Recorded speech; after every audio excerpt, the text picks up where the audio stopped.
नई बहू माइका। अर्चना की अभी नई नई शादी हुई थी और आप सभी जानते हैं शादी के बाद हर लड़की अपने मायके जाती है। पर ये क्या, शांति के घर का तो रिवाज ही कुछ अलग था। अर्चना को ससुराल में आए 10 दिन से भी ज्यादा हो चुका था, पर अब तक शांति ने उसे अपने मायके जाने की इजाजत नहीं दी थी। ऐसे ही एक दिन अर्चना की माँ अर्चना को फोन करती है। अर्चना बेटा, तुझे अपना ससुराल इतना पसंद आ गया कि तू शादी के बाद पग फेरे की रस्म के लिए भी नहीं आई। ऐसा कुछ नहीं है माँ, मेरा तो बहुत दिल करता है आपसे मिलने का।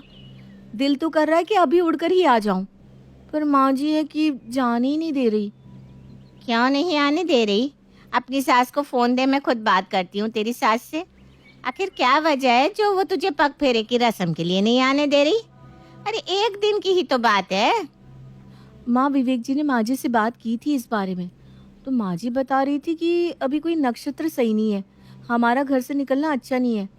माँ जी कह रही थी कि वो दिन दिखवाएंगे पंडित जी से, और जिस दिन पंडित जी कहेंगे उसी दिन आप आना होगा। अब ये कौन सा नया बहाना है नक्षत्र का? खैर, अगर तेरी सास कह रही है तो होता होगा, पर अपनी सास से कहना जल्दी दिन दिखाए। पग फेरे की रस्म शादी के बाद तुरंत होती है, ना कि कुछ महीनों बाद। इतना बोलकर अर्चना की माँ फोन रख देती है। अर्चना चाय लेकर अपनी सास के पास जाती है और एक बार फिर शांति से डरते हुए मायके जाने की बात करती है। माँ जी, हमारी शादी को 10 दिन से भी ऊपर हो चुके हैं। बार बार माँ का फोन आ रहा है, पूछती हैं कि मैं मायके कब जाऊंगी। आप जरा जल्दी पंडित जी से बात कीजिए ना। अरे क्या मायका मायका कर रही है बहू? तुझे मायके क्यों जाना है? शादी के बाद लड़की का असली घर उसका ससुराल होता है, और तू तो आ गई ना अपने असली घर में। अब कौन से घर जाना है तुझे? पर माँ जी, आपने तो कहा था कि आप पंडित जी से बात करके बताएंगी। अरे बहू, वो तो जिस दिन तू घर में आई थी मैंने उस दिन तुझे कहा था। अब तो तेरी शादी को 15-20 दिन होने को है। अब तो कोई नई बहू थोड़ी ना रही है, अब तो तू घर के काम भी कर रही है। अब ना मायके जाने की बात मत किया कर, वैसे भी मायके जाकर करना क्या है? अब तक शांति अर्चना को बेवकूफ बना रही थी, पर आज तो शांति अर्चना को साफ साफ मायके जाने से मना कर देती है। बेचारी अर्चना कुछ नहीं कह पाती और चुपचाप वहां से चली जाती है। अब इसी तरह से 2 महीने बीत जाते हैं और एक दिन फिर अर्चना मायके जाने की बात करती है।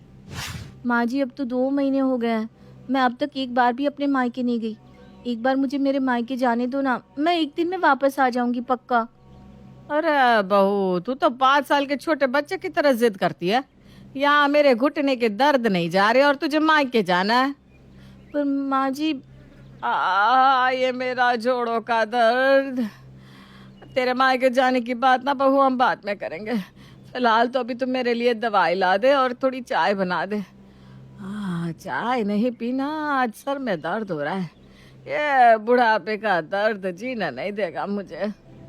ठीक है माँ जी, अभी लाती हूँ। बेचारी अर्चना मुंह बनाकर वहां से चली जाती है, पर अपनी सास को कोई जवाब नहीं दे पाती। अब समय यूं ही बीतता है और देखते ही देखते 6 महीने बीत जाते हैं। अर्चना की शादी को 6 महीने हो गए थे, पर अब तक वो एक बार भी अपने मायके नहीं गई थी। धीरे धीरे अर्चना का अंदर का गुस्सा बाहर आने लगता है। ऐसे ही एक दिन अर्चना गुस्से में अपनी सास से कहती है, माँ जी, आज मेरी तबीयत ठीक नहीं है, मुझसे खाना नहीं बन पाएगा। विवेक जी से बोलिए कि बाहर से कुछ ले आए, वैसे भी घर में हम 3 ही तो जन हैं। अरे बहू, तेरी तबीयत ठीक नहीं थी तो मुझे बता देती, मैं खुद बना लेती। सीधा सीधा क्यों नहीं कहती कि तेरा बाहर का खाने का मन है? ऐसे अच्छी बात है, कभी कभी बाहर का खा लेना चाहिए। मेरा भी बहुत मन कर रहा है। जरा विवेक को फोन लगा, मैं बात करती हूँ विवेक से, मेरी बात नहीं टालेगा। शांति की ये बात सुनकर अर्चना विवेक को फोन करने ही लगती है कि उसी समय अर्चना की माँ का फोन आ जाता है और एक बार फिर अर्चना की माँ उसे घर आने के लिए कहती है। पर हर बार की तरह इस बार भी अर्चना बहाने मारकर फोन काट देती है। अरे बहू, तूने फोन क्यों काट दिया? मेरे सामने ही बात कर लेती। और अपनी माँ पर इतना नाराज क्यों होती है? वो माँ है तेरी। बुढ़िया, मैं नाराज अपनी माँ से नहीं, तुझसे हूँ। मन नहीं था माँ जी मेरा, क्योंकि माँ जब भी फोन करती है घर आने की बात करती है, और आप तो मुझे कहीं जाने देने से रही। अरे बहू, इतनी भी बुरी नहीं हूँ मैं। हर समय ना ताने मत मारा कर मुझे। अगर तेरा अपने घर वालों से मिलने का इतना ही दिल करता है तो वीडियो कॉल कर लिया कर उनको। अरे तू फोन पर भी तो देख सकती है, आजकल टेक्नोलॉजी का जमाना है, फिर घर क्यों जाना? इतना बोलकर शांति मुस्कुराती हुई वहां से चली जाती है। शांति का ये रवैया देखकर अर्चना का गुस्सा और भी ज्यादा बढ़ जाता है। वो अब अपनी सास को सीधा करने का प्लान बना लेती है और रात को जब विवेक घर आता है तो अर्चना विवेक को कमरे में बंद कर देती है और विवेक को उसका खाना भी कमरे में ही देती है और खुद अपनी सास के साथ खाने के लिए बैठ जाती है। अरे विवेक आ गया खाना लेकर? अच्छा बहू, तूने विवेक को फोन तो कर दिया था ना? खैर ये सब छोड़, अच्छा किया तूने जो फटाफट खाना भी लगा दिया। अब जल्दी से विवेक को बुला ले, सब साथ में बैठकर खाएंगे। रहने दीजिए ना माँ जी, आज हम दोनों साथ में खाना खा लेते हैं। विवेक जी कमरे में ही खा रहे हैं। क्या? वो कमरे में खा रहा है? अच्छा चलो भाई, जैसी उसकी मर्जी, थक गया होगा मेरा बच्चा। अब दोनों सास बहू साथ में बैठकर खाना खाती हैं। अगली सुबह फिर से अर्चना विवेक को जल्दी ऑफिस भेज देती है और शांति विवेक को देख भी नहीं पाती। अब इसी तरह से रात को फिर से विवेक घर आता है और अर्चना विवेक को कमरे में बंद कर देती है। पिछले 2 दिनों से शांति ने विवेक को देखा ही नहीं था। अब वो अर्चना से कहती है, अरे बहू विवेक कहाँ है? कमरे से बाहर ही नहीं आता और सुबह भी मेरे कमरे से बाहर निकलने से पहले ऑफिस चला जाता है। हाँ माँ जी, क्योंकि मैंने उन्हें कमरे में बंद कर रखा है। क्या? तूने मेरे बेटे को कमरे में बंद कर रखा है? तेरा दिमाग तो खराब नहीं हो गया? तू मेरे बेटे से मुझे दूर रखना चाहती है? अभी अभी उसे कमरे से बाहर निकाल। 2 दिन हो गए मैंने अपने बेटे को देखा ही नहीं। माँ जी, 2 दिन से आपने अपने बेटे को नहीं देखा तो आप इतना गुस्सा हो रही हैं। मैंने अपनी माँ को पिछले 6 महीने से नहीं देखा। अर्चना की बात सुनकर अब शांति समझ जाती है कि अर्चना ने विवेक को कमरे में क्यों बंद किया है। बहू तू मुझसे बदला ले रही है क्योंकि मैंने तुझे तेरे मायके नहीं जाने दिया, इसलिए अब तू मुझे मेरे बेटे से दूर करना चाहती है। तू अभी दरवाजा खोल, मैं अभी अपने बेटे को देखूंगी और उससे मिलूंगी। माँ जी, आपसे किसने कहा कि मैं आपको आपके बेटे से दूर करना चाहती हूँ या मैं आपको आपके बेटे को देखने नहीं देना चाहती? अरे टेक्नोलॉजी का जमाना है, वीडियो कॉल पर बात कर लो, मिलना देखना दोनों हो जाएगा। और वैसे भी आपका बेटा रोज आपके ही घर में आता है, बस आपकी नजरों के सामने नहीं आ पा रहा है। याद है ना आपने मुझसे क्या कहा था? जब टेक्नोलॉजी का हो जमाना तो घर क्यों हो जाना। अगर आपको विवेक जी की इतनी ही याद आ रही है, चिंता सता रही है तो कॉल कर लीजिए, उनका फोन उनके पास ही है। देख बहू, ये तू सही नहीं कर रही है, चुपचाप से चाबी मुझे दे दे। शांति बार बार अर्चना से कमरे की चाबी मांगती है पर अर्चना चाबी नहीं देती। अब शांति गुस्से में खुद विवेक के कमरे के बाहर जाकर खड़ी हो जाती है और विवेक से कहती है, देख रहा है बेटा, तेरी बीवी पागल हो गई है, वो तुझे मुझसे दूर करना चाहती है, उसने तुझे कमरे में बंद कर रखा है। माँ, ये सब आपकी वजह से ही हो रहा है। आपने भी तो उसे उसके घर वालों से दूर कर दिया। अरे 1 दिन के लिए अगर वो मायके जाना चाहती है तो जाने दो ना, कम से कम आपकी गलती की सजा मुझे तो नहीं मिलेगी। 2 दिन से कमरे में ही कैद हूँ मैं। अब आप कुछ भी करके मुझे बाहर निकालो। हाँ हाँ बेटा, मैं करती हूँ कुछ, निकालती हूँ तुझे बाहर। ए बहू, मेरे बेटे को बाहर निकाल दे, तू जो कहेगी मैं वही करूँगी। तुझे मायके जाना है ना, 6 महीने हो गए तुझे मायके गए हुए। जा, तुझे जब तक रहना है आराम से रहना, पर अब मेरे बेटे को खोल दे। मैं अब और ज्यादा अपने बेटे से नहीं दूर रह सकती। ये हुई ना बात, पर अब कल फिर अपनी बात से पलट गई तो? इसलिए कल जब मैं मायके जाऊंगी तो मैं आपको कमरे की चाबी देकर जाऊंगी, फिर आराम से मिल लेना अपने बेटे से। इस बार अर्चना अपनी सास की बातों में नहीं आती और वो एक शर्त रख देती है। अब क्या था, शांति के पास अपनी बहू की बात मानने के अलावा और कोई दूसरा रास्ता ही नहीं था, इसलिए वो अर्चना की बात मान जाती है। और अगली सुबह जब अर्चना अपने मायके जाने लगती है तो वो कमरे की चाबी बाहर फेंक कर चली जाती है। जिसके बाद बेचारी शांति कमरे का लॉक तुड़वाकर अपने बेटे से मिलती है। पूनम, अतुल और विनीता तीनों बहुत खुश हैं क्योंकि उनके घर में बहुत जल्द एक नन्हा मेहमान आने वाला है। पूनम प्रेग्नेंट है। विनीता और अतुल पूनम का बहुत ख्याल रखते हैं। बहू, तू बस अपना ध्यान रख, ज्यादा इधर उधर घुमा मत कर। ये लो पूनम, ये केसर वाला दूध पी लो। अरे आप दोनों ने तो मुझे बीमार ही बना दिया है। मैं ठीक हूँ, मेरा इतना ख्याल मत रखा करो, नहीं तो मेरी आदत खराब हो जाएगी। कुछ काम मुझे भी करने दिया करो ना। काम करने के लिए तो पूरी जिंदगी पड़ी है, अभी तुम सिर्फ आराम करोगी। तीनों बात कर ही रहे थे, तभी वहां पर उनकी एक पड़ोसन आरती आ जाती है। अरे आरती, आओ आओ, बहुत दिनों बाद आई हो, कहो कैसे आना हुआ? विनीता बहन, मुझे जैसे ही पूनम के बारे में पता चला मैं आपको बधाई देने आ गई। पूनम बहू बहुत अच्छी है, देखना आपके यहाँ चांद जैसा बेटा ही होगा। आंटी जी, आप कैसी बात कर रहे हो? हमें कोई फर्क नहीं पड़ता। लेकिन अतुल बेटा, बेटा तो बेटा ही होता है, उसी से तो वंश चलता है। अब मेरे घर में जब से मेरा पोता आया है ना, तब से मेरा परिवार पूरा हो गया। अब कुछ नहीं चाहिए ऊपर वाले से। आंटी जी, किस जमाने में जी रही हो आप? बेटी भी तो हमारे ही वंश का हिस्सा होती है। और अब दुनिया में ऐसा कोई काम नहीं है जो बेटियां नहीं कर सकती। आरती लड़कों के गुण बताकर वहां से चली जाती है। इसी तरह समय बीतता है और पूनम एक बहुत ही प्यारी बेटी को जन्म देती है, जिसे पाकर सभी बहुत खुश होते हैं और बड़े ही प्यार से उसका नाम रखते हैं पाखी। पाखी अब धीरे धीरे बड़ी होने लगी। अतुल ने उसका एडमिशन बहुत बड़े स्कूल में करा दिया। ये बात उनकी पड़ोसन और मोहल्ले वालों को पता चलती है तो आरती विनीता के घर जाकर उनसे बात करती है। अरे अतुल, तुमने अपनी बेटी का एडमिशन इतने बड़े स्कूल में क्यों कराया है? किसी भी छोटे मोटे स्कूल में एडमिशन करा देता। क्यों आंटी, मैं अपनी बेटी को महंगे स्कूल में पढ़ा सकता हूँ। पाखी मेरी बेटी नहीं, मेरा बेटा है। वो बात नहीं है बेटा। देख, मुझे पता है तू अच्छा कमाता है, लेकिन बेटियों पर इतने पैसे खर्च करना अच्छी बात नहीं है। आरती, कितनी छोटी सोच है तुम्हारी।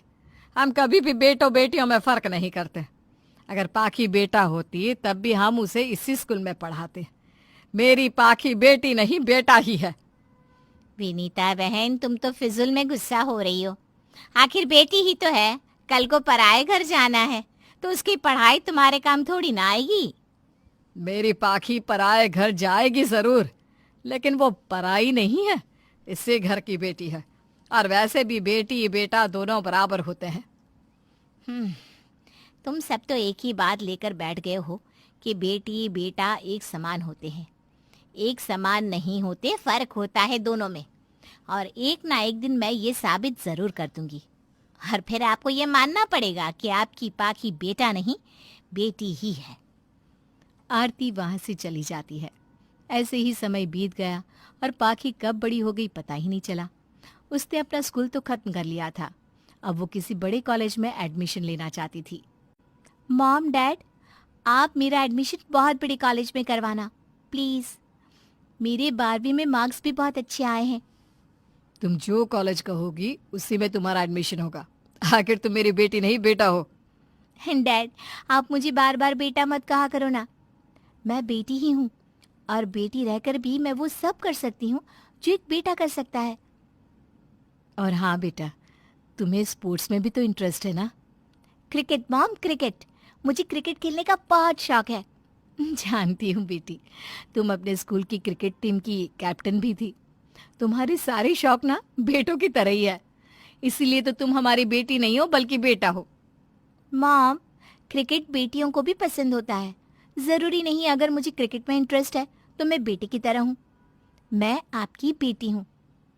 मॉम, कॉलेज की फीस बहुत ज़्यादा है और मुझे क्रिकेट एकेडमी भी ज्वाइन करनी है। मैं क्रिकेट में ही अपना करियर बनाना चाहती हूँ। पाखी मेरी प्यारी बेटी, तुम फीस की चिंता मत करो। तुम जो चाहो वो कर सकती हो, हम तुम्हारा साथ देंगे। डैड, आप कितने अच्छे हैं। आप मेरा कितना ख्याल रखते हैं। Thank you so much.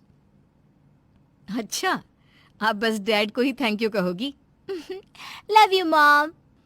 इस तरह पाखी अपनी पढ़ाई और क्रिकेट की प्रैक्टिस करने लगी। वो अपनी करियर पर ध्यान देने लगी। वो जो मांगती उसके माता पिता उसे वो दिला देते, लेकिन इस सब के चक्कर में वो अपने परिवार को समय नहीं दे पाती थी। पाखी बिटिया, इतना तैयार होकर कहाँ जा रही हो? मेरी ब्यूटीफुल दादी, मैं कॉलेज जा रही हूँ। बताओ तो कैसी लग रही हूँ मैं? मेरी पाखी बिल्कुल लड़के जैसी लग रही है, एकदम हॉट। दादी, आप मुझे लड़की जैसी हॉट भी तो बोल सकती थी ना। मुझे पसंद नहीं आप मुझे लड़की जैसा या बेटो जैसा बोलती हो तो। अरे तो क्या हो गया, ये तो अच्छी बात है ना। दादी, इसमें क्या अच्छी बात है? आप किसी लड़के से बोलो, अरे हमारा बेटा तो बेटी की तरह है, फिर देखो उसे कितना गुस्सा आता है। मैं बेटी हूँ, बस बेटी। अब पाखी दिन रात मेहनत करने लगी। उसने कॉलेज खत्म करने के बाद अपना पूरा फोकस क्रिकेट पर लगाया। एक दिन विनीता के भाई भाभी उसके घर आए। अरे भैया भाभी, आप दोनों यहाँ इतने सालों बाद आए हो, कैसे हो? हम तो ठीक है बहन। हम तो शायद अब भी नहीं आते, लेकिन आना पड़ा। बात ही कुछ ऐसी थी। जरा अपने बेटे और बहू को तो बुलाओ। अतुल, पूनम, बाहर आओ, देखो कौन मिलने आया है तुमसे। अतुल और पूनम मामा मामी के पैर छूकर आशीर्वाद लेते हैं। तुम दोनों पाखी के माँ बाप हो या दुश्मन? उसकी शादी करने की जगह उसे लड़कों की तरफ पैंट शर्ट पहनाकर खेलने के लिए भेज रहे हो। तुम्हें पता भी है सारे खानदान में तुम्हारी कितनी बदनामी हो रही है। मुझे कोई फर्क नहीं पड़ता मामा जी कौन क्या बोल रहा है। बस मुझे मेरी बेटी का सपना पूरा करना है। वो मेरे लिए बेटी नहीं बल्कि बेटों की तरह है। लेकिन है तो बेटी ही ना। मामी जी, मैंने उसे बेटों की तरह ही पाला है, बल्कि मैंने उसे इतना काबिल बनाया है कि वो कई और लड़कियों को अपनी तरह काबिल बना पाए। और मामी जी, मैंने उसे घर गृहस्थी का काम नहीं सिखाया, बल्कि ये सिखाया है कि लड़कों से कंधे से कंधा मिलाकर कैसे चलना चाहिए। अरे विनीता, तुम ही समझाओ अपने बेटे को कुछ। ये कैसी बात कर रहा है? बेटी को बेटी की तरह पालना चाहिए। भैया, मेरा बेटा ठीक ही तो कह रहा है। मेरी पाखी बहुत काबिल है। हमारी पाखी बेटी नहीं बल्कि बेटा है। तो ठीक है, जा रहे हैं हम। तुम्हारे पड़ोसी भी तुम्हें समझा समझा के हार गए, लेकिन तुमने किसी की भी नहीं सुनी। विनीता के भाई भाभी गुस्से में वहां से चले जाते हैं। उसकी जाते ही पाखी वहां पर शोर मचाते हुए आ जाती है। मॉम, डैड, आखिरकार आपका सपना पूरा हो गया। हुर्रे! ये! अरे, उछलती कूदती रहेगी या कुछ बोलेगी भी? माँ, मेरा इंडिया विमेन क्रिकेट टीम में सिलेक्शन हो गया है और मेरा पहला मैच साउथ अफ्रीका के साथ है। पाखी की बात सुनकर सभी की आंखों में आंसू आ गए। अब अतुल ने पूरे मोहल्ले और रिश्तेदारों में लड्डू बांटे और बस तब से पाखी ने अपने सपनों की उड़ान भरना शुरू कर दिया। उसने अपने अच्छे प्रदर्शन से सभी का दिल जीत लिया। उसने कई सारे अवार्ड भी जीते और कुछ ही दिनों में कैप्टन भी बन गई। एक दिन पाखी अपना सामान लेकर घर से बाहर जा रही थी कि तभी वहां आरती आ गई। अरे पाखी बेटा, कहीं जा रही हो क्या? हाँ आंटी जी, वो क्या है ना, पाखी का अगला मैच ऑस्ट्रेलिया में है, तो हम पाखी को एयरपोर्ट छोड़ने जा रहे थे। लेकिन आंटी जी, आप इतनी परेशान क्यों है? कुछ हुआ है क्या? पूनम, मेरे इकलौते पोते ने मुझे और मेरे बहू बेटे को घर से निकाल दिया है। मेरी बहू तो मेरे बेटे को मायके लेकर चली गई और मैं दर बदर की ठोकरें खा रही हूँ। अरे तो आप टेंशन क्यों ले रही है? आप हमारे घर में रह सकती हो। हमारा घर बहुत बड़ा है, क्यों दादी? हाँ, पाखी ठीक कह रही है। आरती अपनी दुख भरी कहानी सबको सुनाती है और सबसे कहती है, विनीता बहन, याद है मैंने तुमसे कहा था कि मैं तुम्हें साबित करके रहूंगी कि बेटा बेटी एक समान नहीं होते, और तुम्हारी पाखी बेटी ही है, वो बेटों की तरह नहीं बन सकती। आज ये साबित हो गया। वो कैसे? पाखी बेटों के जैसी नहीं है, बल्कि बेटों से बढ़कर है। अच्छा ही है जो वो एक बेटी है। अगर बेटों की तरह होती ना तो शायद ऐसी ना होती जैसी अब है। आरती दादी, मैं भी तो सबसे यही कहती हूँ कि मैं सिर्फ बेटी ही हूँ, बेटों जैसी नहीं हूँ। आप ठीक कह रही हो आंटी, मेरी पाखी बेटी है, मेरी प्यारी बेटी। सही कहते थे सब। मेरी पाखी बेटी है, लेकिन बेटों से बेहतर है।